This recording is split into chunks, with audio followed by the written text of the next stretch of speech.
Hello, my name is Charlotte Brisley, and I'm an undergraduate economics student. And I did my term paper on the gender wage gap and marriage premiums in the labor force here in Nevada. Some of the critical questions that this paper will be addressing is what does the gender wage gap look like in Nevada? How much is marriage really costing women, and why do these inequalities exist? So keep these in mind as we proceed through this presentation.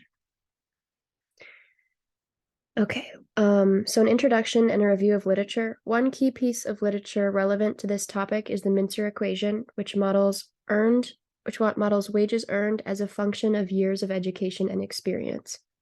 This equation includes a quadratic function in the form of experience squared. And in my own data, though, the age and age squared variables are used as a proxy for experience.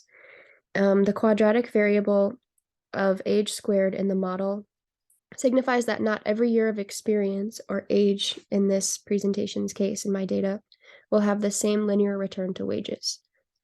Another piece is that Blinder Owaka explains a method of calculating differentials and outcomes between two groups. So the two groups relevant in this project are males and females and their different wage outcomes. This method also describes how discrimination is calculated. So basically, variation in wages is broken down into differences by skill and differences in treatment. And the unexplained differences in treatment are where these discriminatory effects are often observed. However, it's a really difficult method of calculating discrimination. It's just a difficult piece to calculate it because it's highly contingent on having like an airtight calculation of the explained variations in wages, because if the omitted variable bias comes into play, this heavily affects the results and won't provide an accurate representation of the effects of discrimination.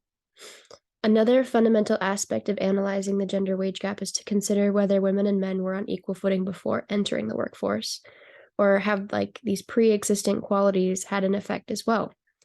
It is known that women find themselves in the position of assuming the caregiver role in their families more commonly than men, which could affect their equal access to education and influence a woman's standing in the workforce before she even joins. So unfortunately, not much can be done to mitigate the risk of this pre-market discrimination, and it can only be acknowledged as a plausible problem when interpreting the data. Though progress has been made, evidence of wage discrimination is still apparent in that female laborers have difficulty getting hired for better paying jobs, and when they do, they tend to be paid less than their male counterparts. The plateauing of progress towards decreasing the gender pay gap represents this societal issue that we are reluctant to grant women full financial equality with men, even as roles converge and education between the sexes becomes more equal. This is according to a study done by Kahn, and Golden, another source, discusses the rapid growth of education among women over the last decade as a source of the convergence of male-female roles.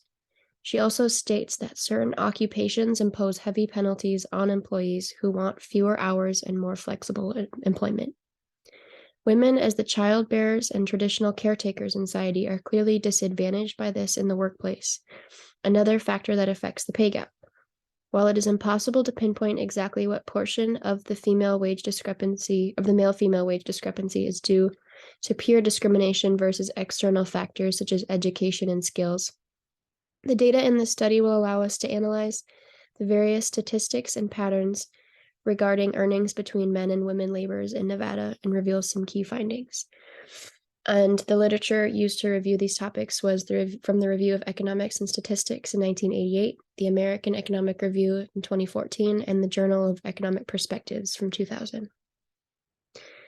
So next, the data set that I'll be working with is from CPS Morgue, and it's filtered to include only Nevada observations and only for full-time workers aged 18 to 65.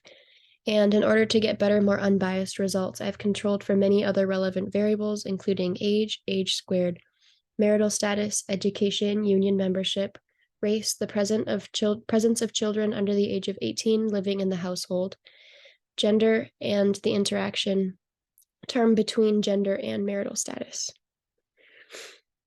So next, moving on to our model, we have this table which lists the independent variables that were regressed on wages, which is our dependent variable. And it is important to note that for the sake of more evenly distributed unbiased data, the wage variable was included as a logged variable. The right column of this table shows the predicted signs on these independent variables that is expected to be seen in the data. And the age variable here is positive, is to be expected to be positive, which is the variable that was included as a proxy for experience, because workers with more experience tend to have higher wages. Age squared was predicted to be negative because it would not be expected that every year of experience has the same linear return to wages. Rather, it's more likely to diminish as age increases. High school, college, and advanced education are all predicted positive signs included as dummy variables in the data set, because more education is expected to have the effect of raising one's knowledge and therefore better, higher paying jobs that they can land. Female variable is expected to be negative due to the research indicating that a wage gap likely exists and that females are on the short end of that. The sign for the union variable is positive because unions can usually negotiate better pay for their workers. And the expected sign of the race variable white is positive, and for Black and Hispanic is expected to be negative because I'm predicting that some level of discrimination by race is probably present, causing wages to be less or unequal due to unequal opportunities that could also contribute. The expected sign for married is also positive because I think people who are married are generally older, more stable adults that would likely have higher paying jobs. And the variable for children present is predicted to be negative due to the time commitment that children require, and that this probably negatively affects parents' time spent working. Finally, the sign on the interaction term between female and married is expected to be negative because being female probably has a negative effect, and females who are married are predictably more likely to find themselves in caregiving, homemaker roles, and probably make less money in the labor force. So moving on to descriptive statistics. Here we have in this table, we can see that the mean logged hourly wage among males and females is the standard deviation is 3.05. So this is across all observations, and the mean is 3.05, which isn't a dollar amount. Again, it's this logged wage variable, hourly wage variable. And the standard deviation here is 0.66, and the minimum is negative 3.91, and maximum we have 5.15. And again, this is logged hourly wage, not dollar amounts. So next, for this table, we have the descriptive statistics for logged hourly wages for females only.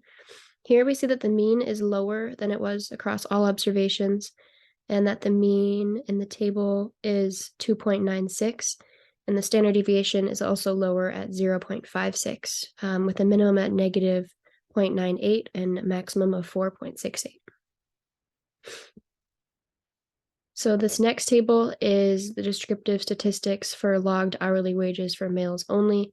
Here we see that the mean is higher at 3.12, and the standard deviation is higher as well at 0.73.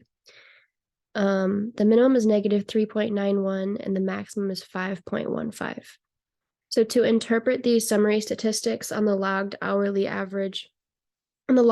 wages, it appears that males have a higher mean than females and a higher standard deviation and maximum wage. And based on this, it looks like men on average are paid more than women, and perhaps that men have greater opportunities to advance their careers and grow their wages, which could be why we see the higher standard deviation and maximum for the male statistics. Next, moving on to our empirical results. Here we have this table. We see the regression output for the data, and we can compare the actual signs of the coefficients on these independent variables to the predictions made at the beginning of this presentation. And we see that the coefficient on age is positive as expected and has a value of approximately 0.035, and age squared is negative, also as predicted, with a value of approximately negative 0.0004. These demonstrate that experience proxied by age here has a positive effect on wages, but as age increases, the value of this positive effect diminishes. Continuing next to look at our education variables, we can see that obtaining high school, college, and advanced education all contribute a positive effect on wages. And specifically, individuals who graduated high school experienced a 14.6% positive effect on wages. Individuals who graduated from college experienced a 28% positive effect on wages. And those that pursued advanced education beyond a bachelor's degree in college experienced a 4% positive effect on their wages. Here it is important to note that these education variables were proxied by years of schooling, so that individuals completing 16 plus years of school were interpreted as in pursuit of higher education, though it is not certain whether these individuals obtained a higher degree or just maybe took a longer time to complete school. So with this in mind, we can look at these coefficients on the education variables more carefully and consider what they mean in maybe a little different way. Next, the variable for female is negative, as expected, with a value of approximately negative 0.099, and this indicates that being female had a negative effect on one's wages by almost 10%. To continue, the variable for union was positive, also as expected at 0.136. And moving on to look at our race variables, we see that white is positive as predicted at a value of 0.11. Black is also positive, contrary to expectations at 0.0685. And Hispanic is negative as expected with the value of negative 0.121. Next, the variable for child present. This is actually a positive number, which is different than expected, though it is a very, very low positive at 0.002. Being married was shown to positively impact wages as predicted with the coefficient of 0.214, which means that being married resulted in nearly a 22% positive effect on wages.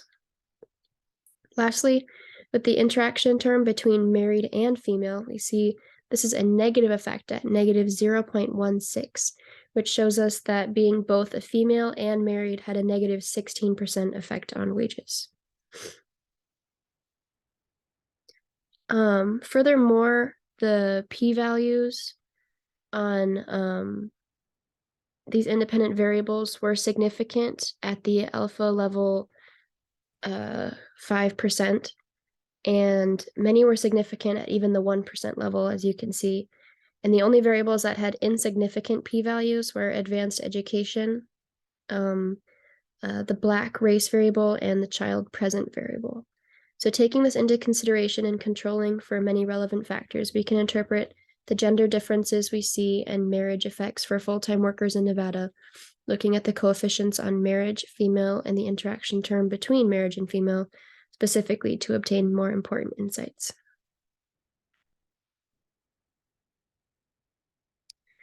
So to analyze the results and interpret them, we can see evidence of wage inequality between men and women, and that marriage seems to be more of a premium for men and a penalty for women in terms of wages. Key evidence obtained from the regression that demonstrates this is the fact that being a female and being married has a negative 16% effect on one's wages, indicated by the coefficient on the interaction term. This, alongside the fact that the coefficient on marriage had a nearly 22% positive effect, leads me to believe that this positive effect on marriage, or this marriage premium, is experienced primarily by males in the workforce, because we see direct evidence that being a female has a nearly 10% effect on wages, a nearly negative 10% effect on wages. And adding marriage to this brings it down another 6%, suggesting very plainly that marriage is experienced as more of a penalty to full-time female workers in Nevada. The p-values associated to these variables of marriage, female, and the interaction variable of marriage and female proved significant, as well as almost all the other independent variables' p-values. So in calculating these results, many other determinants of wage were controlled for in order to get more unbiased results that allowed me to isolate the effects of these certain variables of interest. Next, looking at discrimination. So while discrimination may be at play here, as was explained in the introduction, discrimination is a very difficult effect to pinpoint and isolate on its own because it is calculated as residual and cannot be directly calculated. So it shows up in the unexplained effects of wage variation. or in the SSR, whereas the explained portion of the wage variation shows up in your SSE of the regression output. So this places massive importance on the omitted variable bias, because if a determinant of the wage is not accounted for that should be, it will show up and impact the estimated effect of discrimination, because it'll show up in that portion of unexplained variation. So for this reason, I present these findings from this data as a way to observe the wage landscape by gender in Nevada, rather than claiming to have directly calculated any sort of discrimination present in the Nevada labor force. So with that being said, someone who's looking at this data may also take into consideration their own experiences and contextual background to predict for themselves how much of the wage difference and marriage premium illustrated in this report could be due to discrimination. So to conclude, why do these inequalities exist? That's a very deep question, and I won't be able to answer it in full just using this data. But the way I see it is that much of the intuition behind these results could be traced back to traditional family roles that designate women as the primary caregivers in the family. And this often leads women to take lower paying jobs that offer greater flexibility in order to accommodate family needs, and or take jobs that don't require her to bring work home with them. And consequently, this can prevent women from seeking out and obtaining promotions within the company or settle for part-time work, all around lowering their wages. So if I were to take further steps in analyzing this issue, I would first want to take much larger sample sizes, both here in Nevada and nationwide, controlling for more variables as well, such as firm size, part-time workers, the industry of work, and also get more descriptive human-related variables, such as race, account for more races, different ethnicities, and get a better education variable that's, more specific and not just based on how many years you were in school for. And with this, I would want to get a nationwide analysis and compare different states to this national average, and compare different states with other states and see how Nevada falls based on all these different national data analyses. So thank you for watching. I hope that this report has contributed to your knowledge of the gender wage differences in Nevada and allows you to use this knowledge to make your own insights about the possible presence of discrimination in the labor force here in Nevada. And here's my works cited. Thank you.